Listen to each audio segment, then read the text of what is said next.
So now we're going to work the external and internal obliques.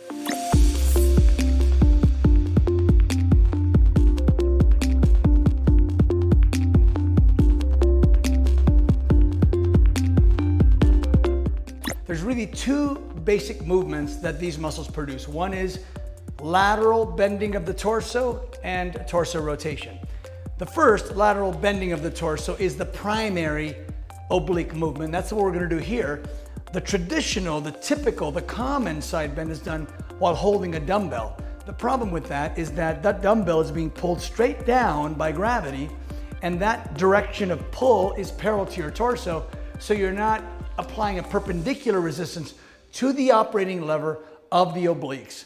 What you need here is a sideways pulling direction of resistance, one that crosses the torso rather than pulls parallel. So that's why we're going to use this. So Mo, why don't you go ahead and stand here. I'll give you the handle. Notice that what I've done here is I've put the pulley right at about knee height.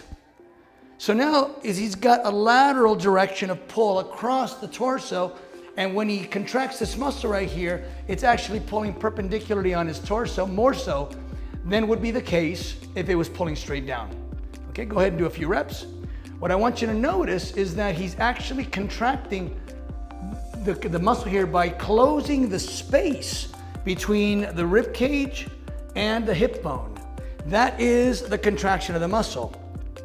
He's actually bending, folding his spine. Mo, why don't you show us where you jackknife and keep your torso straight, so you're not actually closing that space there. Some people actually even bend their knee because they're focused on how far they're traveling.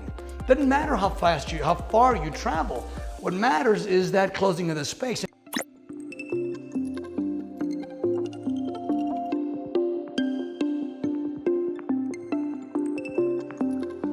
Show me what it looks like with minimal movement, minimal travel, just bending of the spine and closing. So that's what you want to focus on, is you want to close that space and open that space, and close that space and open that space against this sideways pulling resistance. This is by far the best way to work the obliques.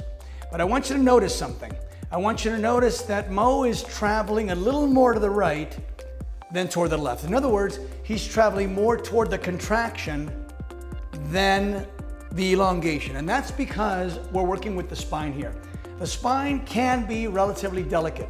And when you contract the muscle, there's no way that that contraction can cause overbending of the spine in that direction. However, you can overbend the spine when you're being pulled that way by something other than muscle power.